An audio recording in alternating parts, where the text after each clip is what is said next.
1. Many people choose to travel abroad to learn a foreign language instead of studying in their hometown. Do the advantages of learning a new language in this way outweigh the disadvantages? Acquiring a new language through immersion in a foreign country has become an increasingly popular approach among language learners. While this path is not without its challenges, I firmly believe that the unique advantages it brings far outweigh the drawback. It is often argued that studying a language abroad can create significant burdens for learners, particularly in terms of cost and emotional strain. The expenses involved, including flights, tuition fees, living costs, and accommodation, can add up quickly, making this option unrealistic for many people with limited financial means. In addition, being away from family and familiar surroundings can lead to feelings of loneliness and homesickness, which may make it harder to adapt and stay motivated. If not carefully managed, this sense of isolation can distract learners from their studies and reduce the effectiveness of the immersion experience. Nevertheless, with the right preparation and support, these obstacles can be overcome, and the benefits of full immersion are undeniably compelling. Daily exposure to the target language in authentic contexts dramatically improves listening and speaking skills. Unlike classroom learning at home, learners abroad absorb everyday vocabulary, idioms, and natural pronunciation in real time. Moreover, living in a foreign culture means students must constantly put their language skills into practice, which makes the learning more meaningful and memorable. Admittedly, some students may struggle at first to communicate confidently, but this very challenge is what pushes them to build fluency and self-assurance much faster than they would in their hometown. In conclusion, although learning a language abroad can bring financial pressures and emotional challenges, I am convinced that the opportunity for real-life practice, cultural understanding, and deep personal growth far outweigh these temporary setbacks. In my view, the long-term benefits make immersion one of the most effective ways to master a new language. 2. Being a celebrity, such as a famous film star or sports personality, brings problems as well as benefits. Do you think that being a celebrity has more benefits or more problems? Fame undoubtedly transforms a person's life, yet this transformation is not always for the better. From celebrated film stars to renowned athletes, becoming a celebrity comes with remarkable advantages, but also significant drawbacks, and in many cases, the challenges can easily outweigh the benefits. It is often claimed that fame brings immense rewards, both personal and financial. For many celebrities, the most obvious benefit is the deep sense of pride and accomplishment that comes from reaching the pinnacle of their field and making their families proud. In addition to this personal fulfillment, celebrities enjoy substantial income not only from their main profession, but also through endorsement deals and partnerships with luxury brands. Their status as public figures and role models means fans are eager to emulate their lifestyles, buying products they promote and following their every move. However, while these perks can open doors to wealth and unique experiences, they also create constant pressure to maintain a flawless public image, which can be exhausting over time. Despite the obvious attractions of fame, the reality is that celebrity life often comes with serious challenges. One major issue is the loss of privacy. Simple activities like shopping or dining out can turn into stressful ordeals as fans and paparazzi gather to demand photos or autographs. To escape constant public attention, many celebrities feel forced to live in gated communities, visit secluded venues, and hire private security to protect themselves and their families. Furthermore, life in the spotlight means that every detail, from personal relationships to family matters, is open to scrutiny and gossip. This relentless exposure can leave celebrities feeling isolated and under intense mental and emotional strain, which sometimes outweighs the benefits of wealth and recognition. In conclusion, while being a celebrity undeniably brings financial prosperity and public admiration, the heavy cost to one's privacy and peace of mind often makes fame more problematic than it appears. In my view, only those who can find a careful balance between enjoying fame's privileges and managing its pressures can truly benefit from this lifestyle in the long run. Facebook.com/the IELTS. Focus 084-770-5973. Some people think that the teenage years are the happiest times of most people's lives. Others think that adult life brings more happiness in spite of greater responsibilities. Discuss both views and give your own opinion. Each stage of life inevitably brings its own joys and challenges. While some argue that the teenage years are the happiest period of a person's life, others believe that true fulfillment and deeper happiness are found in adulthood, despite its greater responsibilities. Personally, I align with the latter view, as I believe the sense of purpose and lasting contentment that adulthood offers ultimately outweighs the fleeting pleasures of youth. It is often claimed that adolescence is the happiest time in life, mainly because teenagers typically live under their parents' care and have few financial worries or adult burdens. They spend most days surrounded by friends at school, enjoying long holidays and plenty of free time to relax or pursue hobbies. It is not uncommon to see groups of teenagers socializing in public places, appearing carefree and full of laughter. However, this image of freedom can be misleading. Beneath the surface, many teenagers struggle with academic pressure, uncertainty about the future, and the challenges of growing up. Their lack of maturity and life experience often makes it harder for them to handle emotional ups and downs, which can overshadow the apparent fun of adolescence. By contrast, although adulthood comes with heavier responsibilities, from paying bills to managing work and family life, it often brings a deeper and more stable form of happiness. Adults tend to have greater control over their lives and the maturity to face life's challenges more calmly.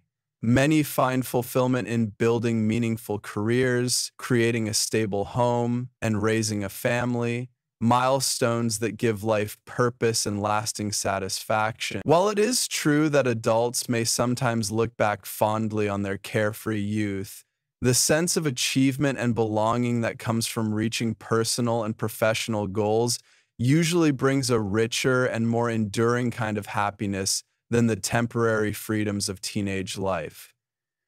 In conclusion, although the teenage years can seem like the happiest time because they are free of adult worries, I firmly believe that genuine happiness is more likely to be found in adulthood. When people reach a stage where they can fully appreciate life's deeper rewards and tackle its challenges with confidence and purpose, they experience a form of fulfillment that youth alone cannot provide. Some experts believe that it is better for children to begin learning a foreign language at primary school rather than secondary school. Do the advantages of this outweigh the disadvantages? The ability to communicate in a second language is widely regarded as a valuable skill in today's increasingly interconnected world. While some experts argue that children should begin learning a foreign language in primary school rather than waiting until secondary school,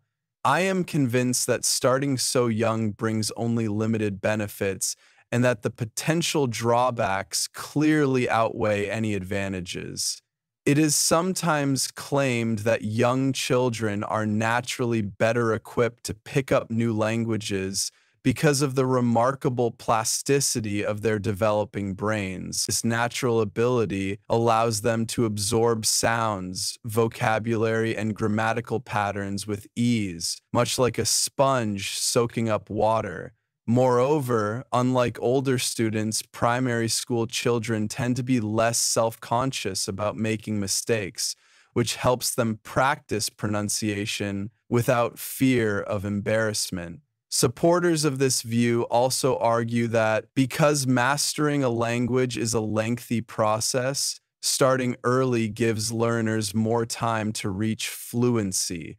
However, while these arguments sound reasonable in theory, they overlook the fact that early exposure is often too shallow or inconsistent to produce lasting language skills unless supported by expert teaching and frequent use, something that is rarely the case in many primary schools. In my view, teaching foreign languages at the primary level brings more problems than benefits.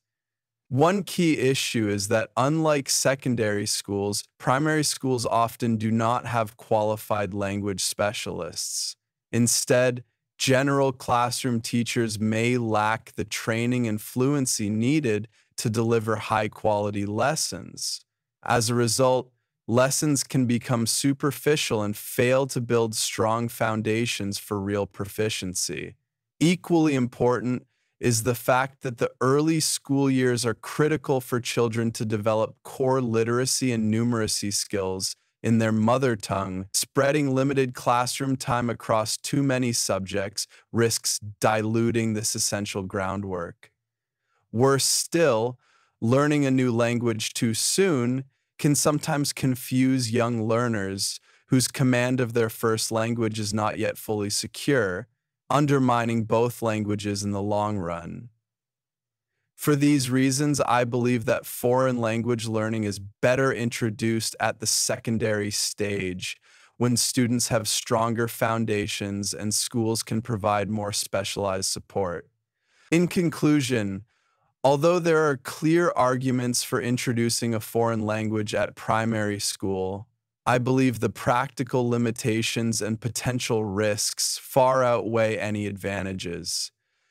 The early school years should focus on strengthening basic skills and confidence in the first language, laying a solid foundation for more effective language learning later on. Facebook.com/the IELTS. Focus 084-770-5973. Countries with a long average working time are more economically successful than those countries which do not have a long working time.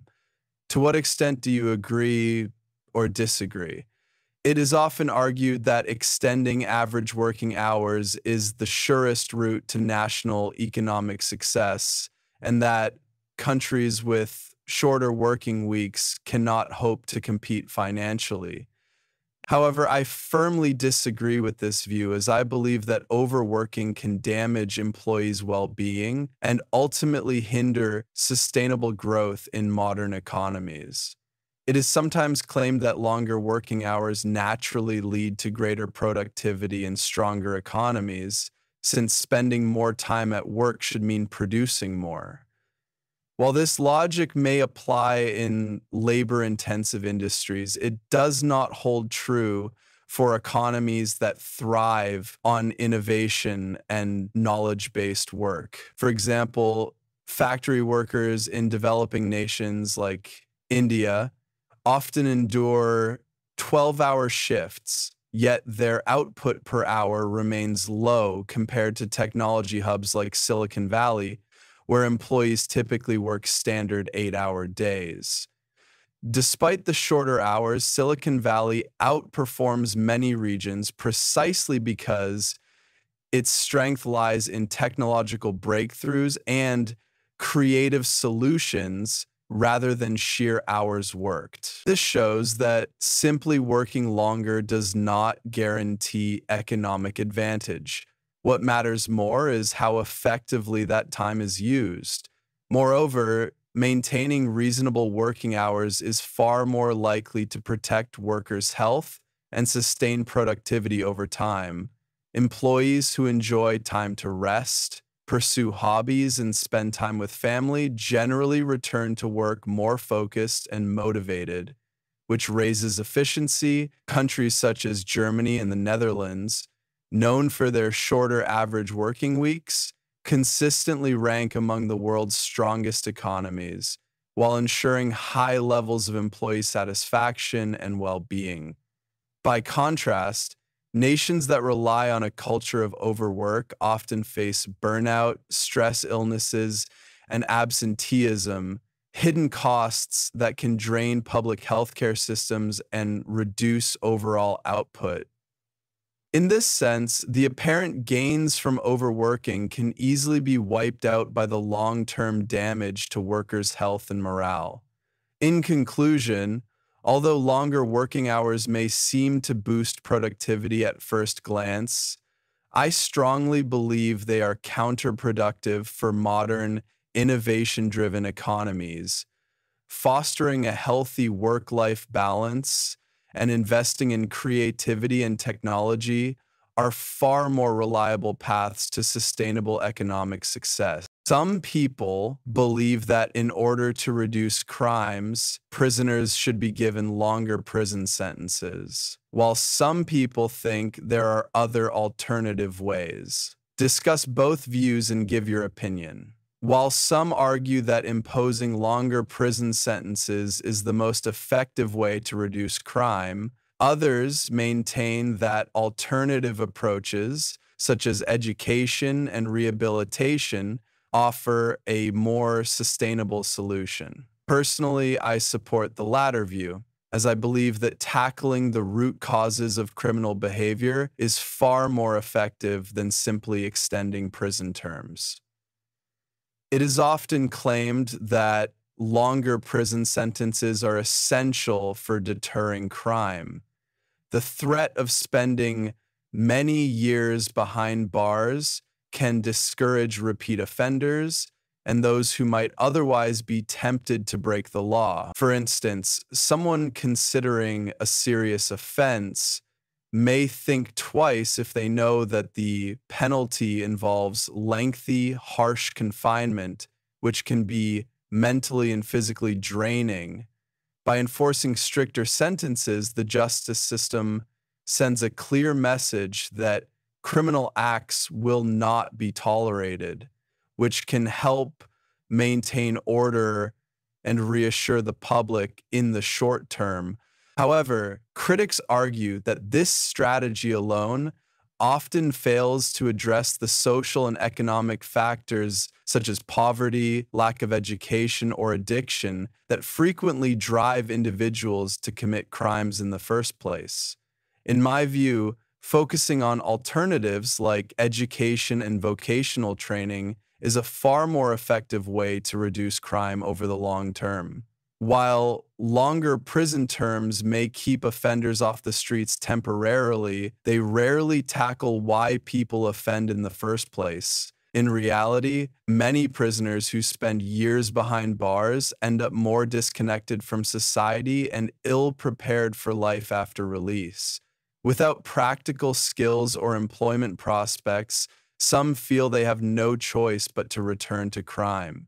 By contrast, giving inmates meaningful education and vocational training during their sentence equips them with the tools to find stable, lawful work once they rejoin society. This approach not only lowers reoffending rates, but also helps former prisoners rebuild their lives with dignity and a sense of purpose. In conclusion, although longer prison sentences may deter some criminals in the short term, I strongly believe that investing in education and rehabilitation is a far more effective way to reduce crime in the long run.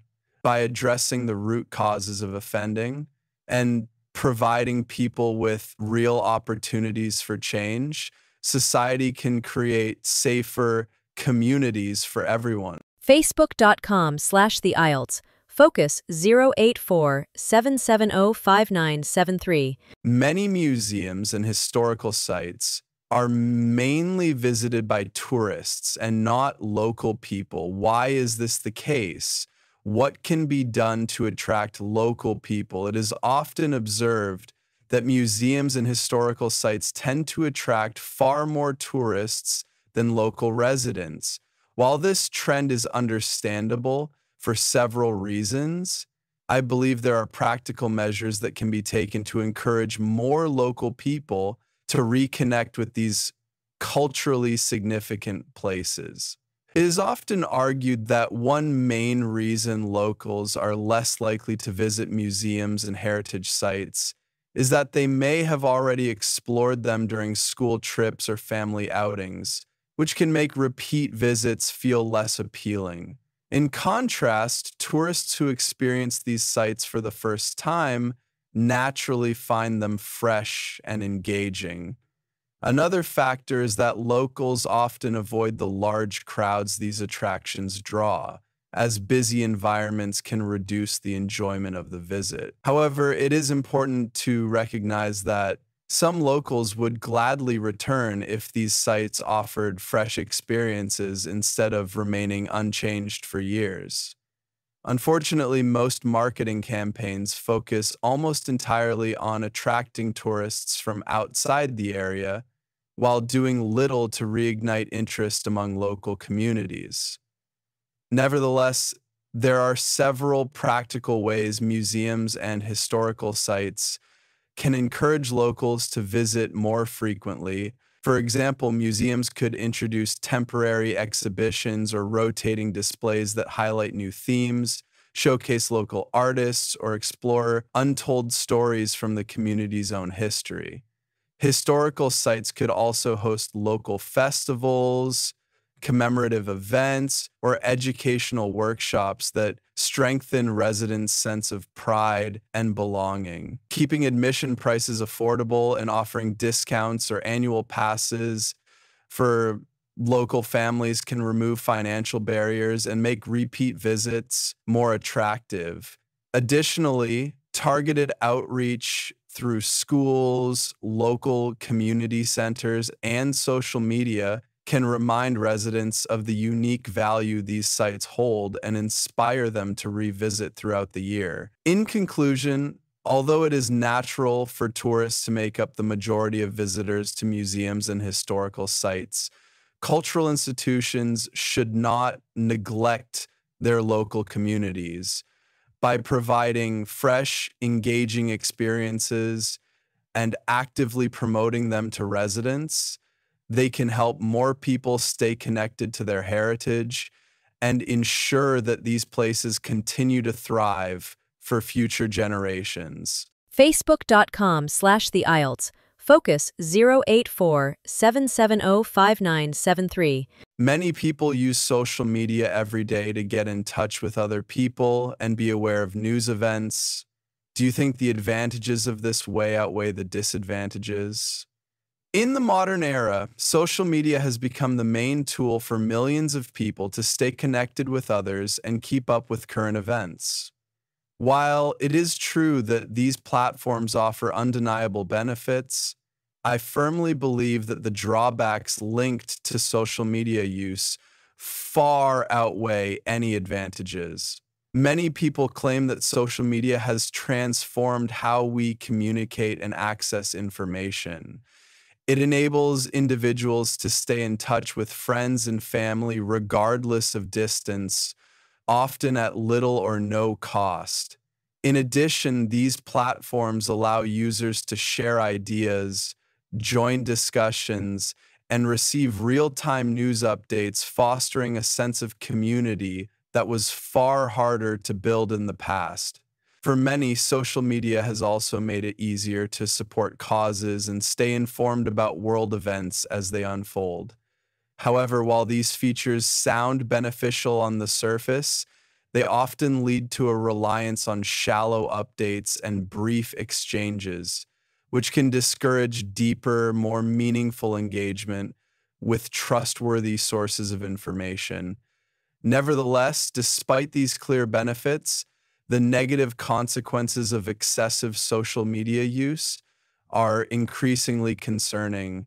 One major issue is its addictive nature, which tempts people to spend countless hours scrolling through endless feeds instead of focusing on their studies, work, or genuine face-to-face interactions. Equally worrying is the speed at which misinformation spreads online, as many users share posts without verifying their accuracy. This ease of spreading false information can fuel confusion, mistrust, and even social unrest. Another significant drawback is the way social media promotes materialism and constant comparison. Seeing carefully curated images of luxury lifestyles and possessions often leaves people feeling dissatisfied with their own lives and more focused on outward appearances than genuine self-growth.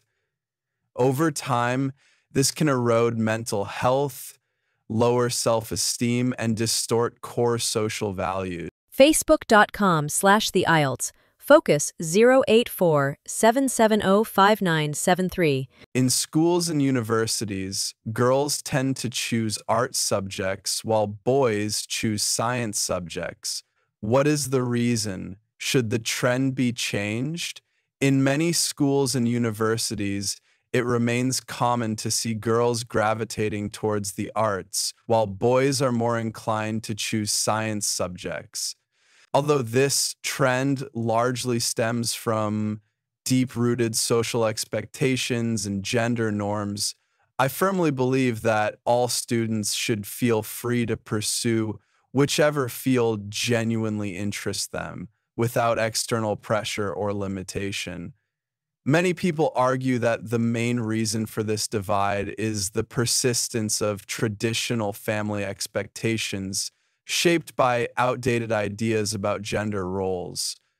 In some cultures, particularly in developing countries, families often feel a strong duty to invest their limited resources in their sons, who are expected to study science or engineering to secure stable, well-paid jobs and support the family financially.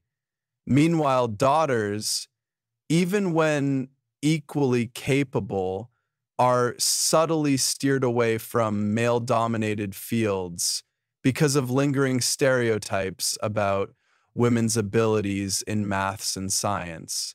However, this line of thinking ignores the reality that countless girls have excelled in science and technology when given the right encouragement and opportunities. In many developed nations, for example, increasing numbers of women are breaking into STEM fields, proving that outdated assumptions about gender-based abilities have no place in modern education. If gender-based bias continues to shape students' choices, then challenging and changing this trend is essential. When young people can choose subjects freely based on genuine interest and talent rather than outdated expectations, they are far more likely to succeed and contribute meaningfully to society. Encouraging more girls to enter science and technology is especially important for achieving fairer gender balance in fields where female perspectives have long been underrepresented. Likewise, boys should never be discouraged from pursuing the arts. History is filled with male artists, writers, and musicians whose work has transformed cultures worldwide. Ultimately, giving students the freedom to follow their true passions, regardless of gender, is vital not only for individual fulfillment, but also for unlocking the creative and intellectual potential of society as a whole. In conclusion, although social expectations and traditional family attitudes still influence students' choices, I strongly believe these barriers must be dismantled so that both girls and boys feel equally free and supported to pursue whatever subject inspires them most, whether that be the arts or the sciences. Some people think that the best way to improve road transport safety is to let the driver test each year. To what extent do you agree or disagree? Given the alarming rise in traffic accidents each year, some argue that the best way to make roads safer is to require drivers to retake a driving test annually. While this idea seems reasonable on the surface, I do not believe that mandatory yearly tests would tackle the real causes of unsafe driving. Some people claim that regular retesting would refresh drivers' knowledge of traffic rules and ensure they maintain essential driving skills. They argue that as people age or grow complacent, they might forget important safety regulations, and an annual test would remind them of their responsibilities behind the wheel. However, this overlooks the fact that most road accidents occur not because drivers forget the rules, but because they deliberately ignore them. Many people choose to speed, run red lights, or drive under the influence, reckless actions that no written or practical exam can prevent. Even a driver who passes a test each year may still break the law if they lack self-discipline or respect for traffic regulations.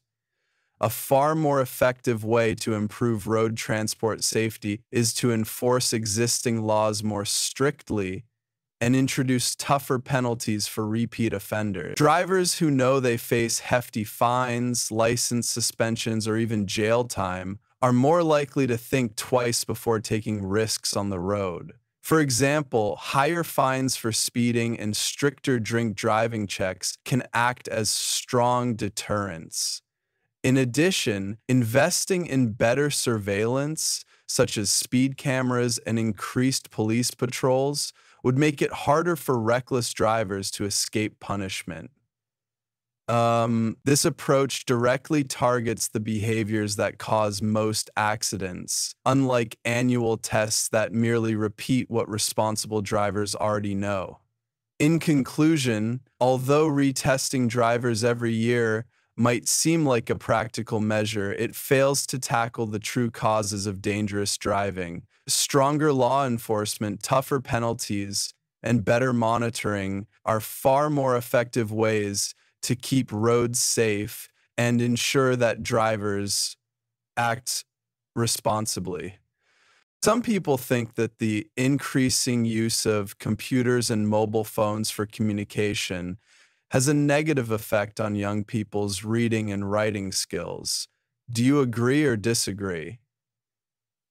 There is no doubt that rapid technological advancements have transformed how people communicate, enabling instant connections through computers and mobile phones. While some argue that these tools can help develop young people's reading and writing skills, I firmly believe that an over-reliance on digital devices is doing more harm than good. Some people contend that widespread use of computers and mobile phones has actually encouraged young people to read and write more often than in the past. They point out that texting, posting updates, and reading online articles keep teenagers constantly engaged with words and ideas. However, this view overlooks the reality that most digital reading and writing happens in short, superficial bursts. Rather than building patience for long, complex texts, many young people skim headlines or scroll through videos with captions. This habit undermines their ability to tackle in-depth reading, which is essential for developing strong comprehension and critical thinking skills. Furthermore, excessive reliance on digital communication has clearly weakened young people's writing abilities. Although typing is technically a form of writing, constant use of informal language, abbreviations, and emojis on social media has normalized poor spelling and fragmented sentence structures. Many teenagers struggle to switch from casual messages to formal essays or reports because they have not practiced organizing clear, coherent arguments. Over time, this erosion of basic writing skills limits their academic performance and can even affect their future career prospects. In conclusion, although some claim that modern technology motivates young people to read and write more frequently, I believe its drawbacks are far more serious.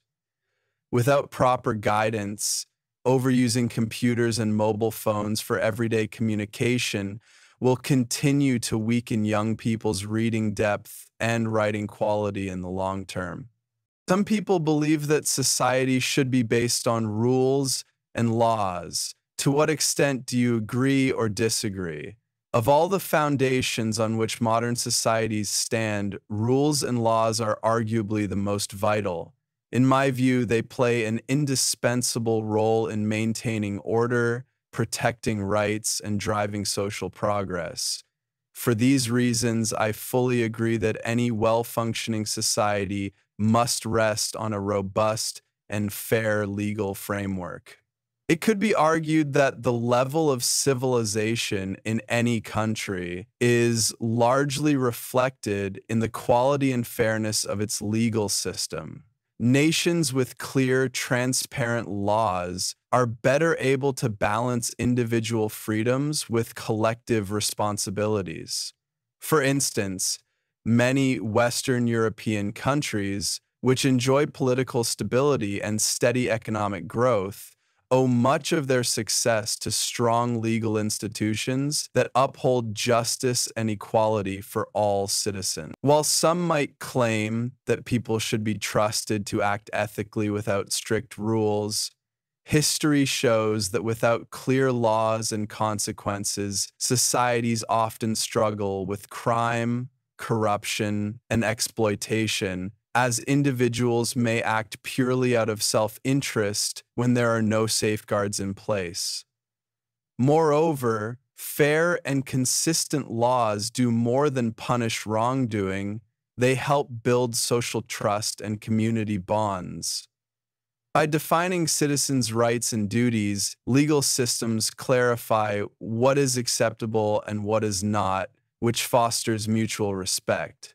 For example, property laws prevent people from encroaching on one another's rights, minimizing conflicts and encouraging cooperation among neighbors. Critics may argue that too many laws can restrict freedom, but without clear boundaries, personal rights often suffer as the powerful exploit the weak. Therefore, when applied impartially, laws not only preserve order, but also create a stable environment where people feel secure and can work together towards shared goals. In conclusion, I strongly believe that rules and laws are fundamental to any civilized and thriving society. By protecting rights, discouraging harmful behavior, and nurturing respect and trust, a sound legal system lays the groundwork for lasting stability and progress. Nowadays, some older people choose to live in retirement communities with other people instead of living with their adult children. Is it a positive or negative development? In many cultures, it is traditionally expected that families care for elderly members within the home, and in some societies, sending aging parents to a retirement community is still seen as neglectful. However, the growing trend of older people choosing to live in retirement communities rather than with their adult children, in my view, is largely a positive development for everyone involved. One of the main reasons this trend is beneficial is that it directly addresses the issues of loneliness and insufficient care which older people often face when living with family. Although some might argue that being surrounded by family should guarantee companionship, the reality is that in many modern households, both parents work and children are busy at school or with their own lives, leaving the elderly alone for long hours. By contrast, in a well-run retirement community, seniors can spend their days socializing with people their own age, sharing stories, playing games, or simply enjoying group activities, all of which help prevent isolation. Moreover, these communities usually provide round-the-clock access to healthcare professionals who can ensure that medications are taken on time and any medical emergencies are handled immediately, a level of constant care that is difficult for busy families to provide at home. Equally important is the relief this arrangement offers to the family itself. Caring for an elderly parent with health challenges can be emotionally and financially demanding. Without professional help, one family member may have to stay at home to provide daily care, which can reduce the household's earning capacity and create additional stress.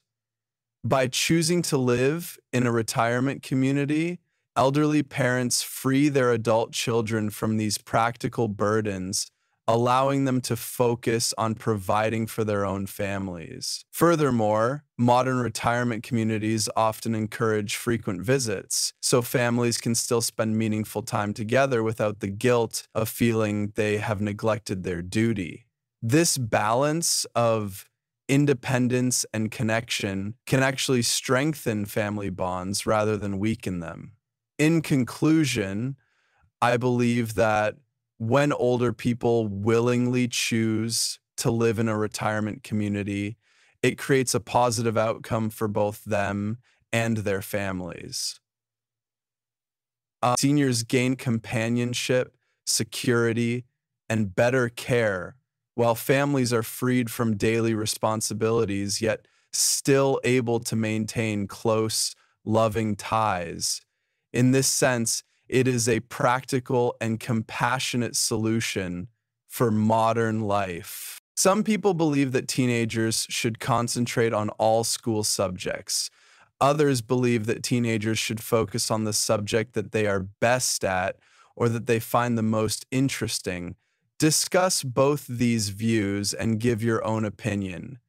There is an ongoing debate about whether teenagers should study all school subjects equally or concentrate on the ones they enjoy most or excel at. Personally, I believe both approaches have merits, and the best solution is to strike a balance between cultivating specialized interests and ensuring a broad foundation of knowledge.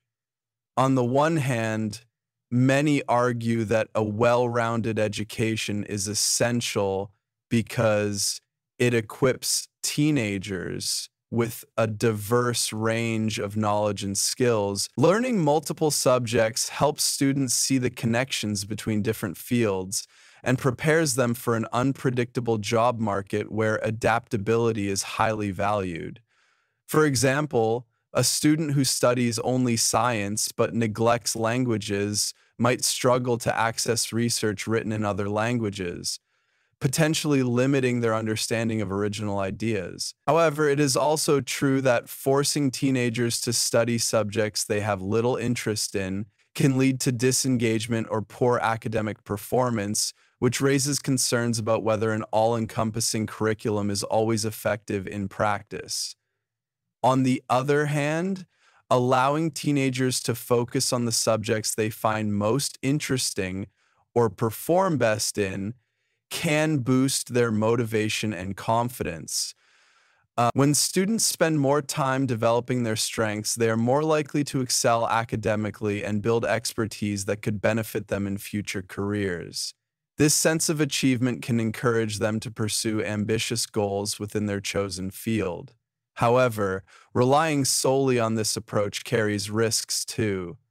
Specializing too early can make students overly narrow in their knowledge, leaving them unprepared for challenges that require an understanding of other disciplines. For this reason, a complete absence of core subjects would be unwise. In conclusion, while nurturing teenagers' individual interests helps them unlock their full potential, a strong general education remains an important safety net for their long-term success. In my view, schools should ensure that students can pursue the subjects they are passionate about while still covering essential core areas that help them become versatile, well-informed individuals. The spread of multinational companies and the increase of globalization produces positive effects for everyone. To what extent do you agree or disagree? The rapid spread of multinational companies and the rise of globalization are often praised for generating positive outcomes for societies worldwide. However, while it is true that globalization can bring significant economic opportunities, I firmly believe that its benefits are not shared equally and that it can create serious disadvantages, particularly for citizens of less developed nations.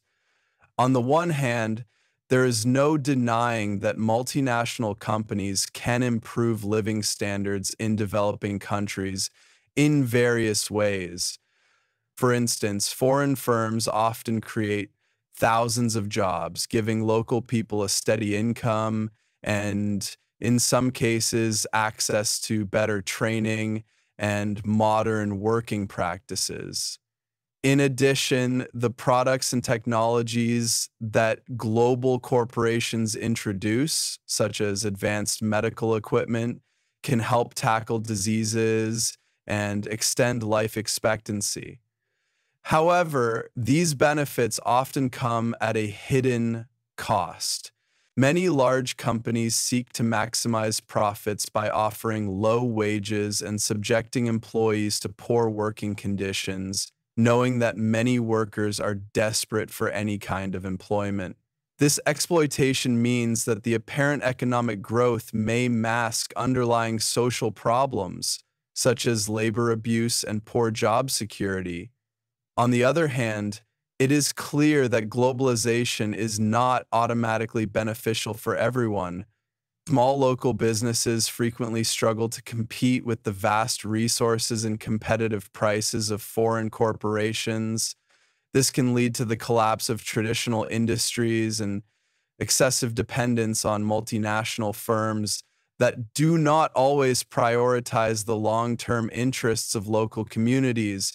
For example, once labor costs in a developing country rise, some multinationals are quick to relocate to cheaper regions, leaving behind unemployment and economic instability. These patterns demonstrate that globalization, when driven solely by profit, can leave vulnerable communities worse off than before. In conclusion, although globalization and the expansion of multinational companies can bring certain economic improvements, these benefits are far from guaranteed for everyone. In my view, the long-term disadvantages, such as exploitation of workers and damage to local economies, show clearly that globalization is not universally positive and must be managed with fairer policies to ensure it truly benefits all. Facebook.com/the IELTS. Focus 084-770-5973. Damage to the environment is an inevitable consequence of the improvement in the standard of living. To what extent do you agree or disagree? Raising living standards is a goal shared by virtually every modern society. However, some argue that this inevitably comes at the cost of environmental damage. In my view, I agree that while efforts can be made to limit harm, some degree of environmental degradation is an unavoidable consequence of improving quality of life.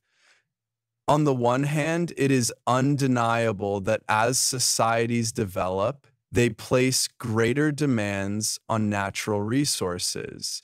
Expanding cities and towns require more land for housing, businesses, and infrastructure, often at the expense of forests, fields, and wildlife habitats. For example, when new roads or buildings are constructed, dust and debris pollute the air and overfill local landfills. Though modern technology has introduced recycling and greener construction practices, there is currently no completely effective way to offset the environmental cost of large-scale development. As a result, nature inevitably bears the burden of human progress. Furthermore, even well-intentioned efforts to replenish resources or develop sustainably still disturb the natural balance.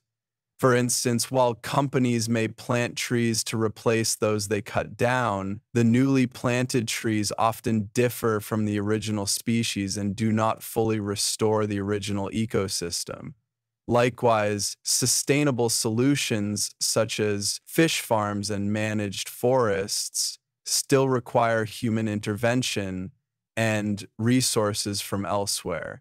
Setting up fisheries or protected farmland can alter animal migration routes and disrupt existing habitats. Although these measures are far better than doing nothing, they highlight the reality that any attempt to improve living standards will inevitably leave a footprint on the environment. In conclusion, I believe it is both reasonable and necessary for societies to aim for higher living standards, but it is unrealistic to expect this progress to come without some damage to the natural world. Nevertheless, we should continue to invest in technologies and practices that minimize harm and help restore what is lost, recognizing that our well-being ultimately depends on a healthy planet. Freshwater is a limited resource in some parts of the world.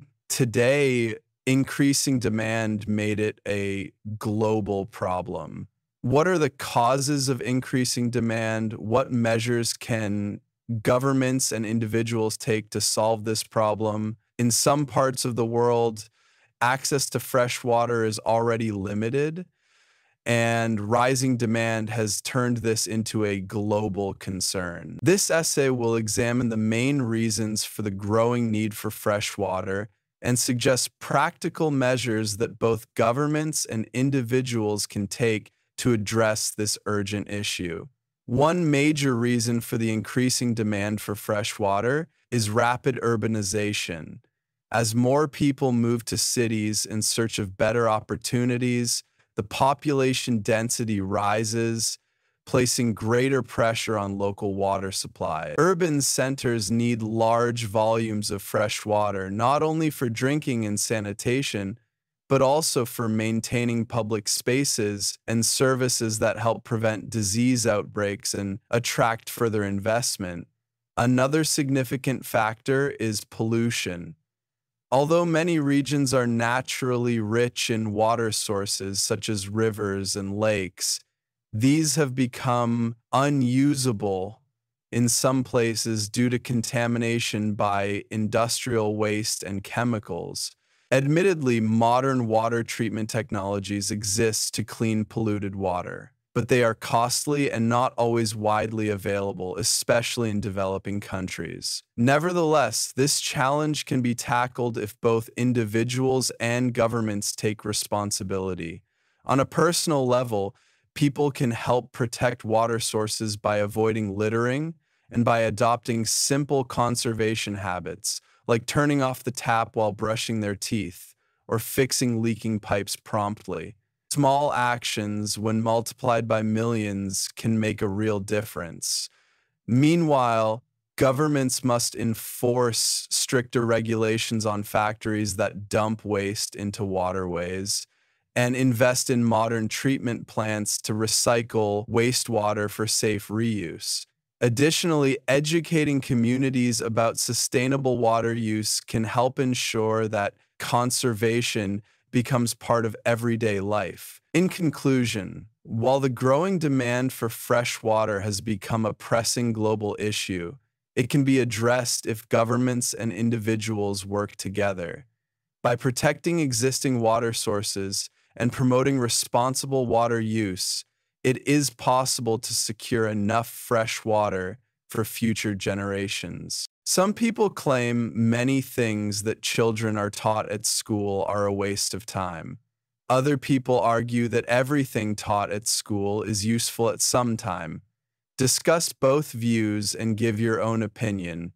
Some people argue that much of what children learn at school is ultimately unnecessary, while others believe that everything taught has some value sooner or later. Personally, I side with the latter view, as I think that a broad education helps students discover their strengths and develop into well-rounded individuals. It is often claimed that teaching children a wide range of subjects is a waste of time because few of these will be relevant to their adult careers. For instance, a student who later chooses to become an engineer will find their knowledge of mathematics and science directly useful, but the history or literature they studied may seem irrelevant to their job. From this perspective, time spent on unrelated subjects could be better invested in deepening skills that match a student's chosen career path. However, this argument overlooks the fact that few children have a clear idea of their future profession during their school years. Exposure to different fields not only keeps their options open, but also helps them develop critical thinking and creativity, which are valuable in any line of work. On the other hand, many people rightly argue that everything taught at school serves a purpose, even if not directly tied to future employment. A general education builds cultural awareness, teaches young people to think critically, and equips them to participate more fully in society. For example, studying history may not help someone draft an engineering blueprint, but it can help them understand different perspectives, learn from past mistakes, and become more informed citizens. Furthermore, giving students a taste of many subjects allows them to discover unexpected interests or talents that they might never have uncovered if they had focused narrowly on just a few areas. In conclusion, although some may feel that large parts of the school curriculum are not practically useful, I believe that the broad knowledge students gain is essential for their personal growth and for making thoughtful choices about their futures. A well-rounded education may not seem immediately relevant to everyone's career, but it lays the foundation for adaptable, informed, and capable adults. Many countries believe that international tourism has harmful effects. Why do they think so? What can be done to change their views? Although international tourism is a booming industry and brings many economic benefits, there are growing concerns in some countries that it causes significant harm. This essay will explain why some people hold this view and suggest how these concerns can be addressed to change negative perceptions of global travel. The main reason many people believe international tourism is harmful is its considerable impact on the environment. Popular tourist destinations often struggle to cope with the sudden influx of visitors, which places heavy demands on local resources. For instance, maintaining a single golf course in a developing South American country can consume as much water as tens of thousands of villagers would normally use. On top of this, international travel contributes heavily to carbon emissions through air transport, while tourists frequently leave behind waste such as plastic bottles, polluting beaches, and natural habitats. Although some travel companies claim to offer environmentally responsible tours, in reality, many fail to comply with environmental standards and do not do enough to minimize their ecological footprint. As a result, local communities see more harm than benefit and become increasingly critical of the industry. To tackle these environmental problems and improve the reputation of international tourism, stricter rules and stronger enforcement are essential. Governments should require tour operators to carry out proper environmental impact assessments before granting permission to operate. Once approved, these businesses must be closely monitored and severe penalties should be imposed for any breach of regulations. In addition, tourists themselves can be educated to travel more responsibly, for example, by choosing eco-friendly accommodations and reducing single-use plastics. With clearer standards and real accountability, local communities will see that tourism can be run sustainably and bring long-term benefits rather than just short-term profits at nature's expense. And indeed, most tourism still reckon that, in general, local communities will see a better return on their investment than they do on their single-use plastics. With clearer standards and real accountability, local communities will see a better return on their investment than they do on their single-use plastics. With local communities will see a better return on their investment than they do on their single-use plastics. In conclusion, many countries remain skeptical of international tourism because of its negative environmental effects. However, by adopting tougher regulations, holding operators accountable, and promoting responsible travel habits, we can change these views and ensure that global tourism protects rather than harms our natural world. Facebook.com/the IELTS. Focus 084-770-5973. The increase in food production owes much to fertilizers and better machinery. Some people think that it has a negative impact on human health and community. To what extent do you agree or disagree? The dramatic rise in food production in recent decades is largely due to the widespread use of fertilizers and more advanced machinery. While there is no doubt that these developments have helped feed growing populations, I partly agree with the view that they have also had negative consequences for human health and local communities. On the one hand, fertilizers and modern equipment have played an undeniably important role in combating hunger. Before the invention of chemical fertilizers, farmers were limited by the natural fertility of their land and often struggled to produce enough food for expanding population. With the introduction of fertilizers, crop yields increased significantly as plants could grow faster and healthier. Meanwhile, advanced machinery allows farmers to cultivate larger areas of land and harvest crops more efficiently, reducing food waste in the process. Together, these improvements mean that fewer people suffer from malnutrition or famine today compared to previous generations. However, it cannot be ignored that the same practices which have boosted food production also pose serious risks. Overuse of chemical fertilizers can contaminate nearby rivers and groundwater, threatening local ecosystems and human health. When people or animals consume polluted water, they may be exposed to harmful chemicals that can lead to illness over time. Moreover, the expansion of farmland made possible by powerful machinery often comes at the cost of natural habitats. Large areas of forest are cleared to make room for more crops, which not only disrupts wildlife but also contributes to climate change by reducing the number of trees that absorb carbon dioxide.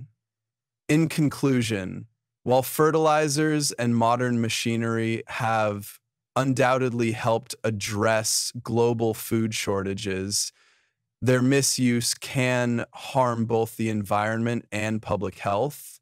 Therefore, I believe that the benefits must be balanced with stricter controls and more sustainable practices to ensure that increased food production does not come at an unacceptable cost to communities and the planet.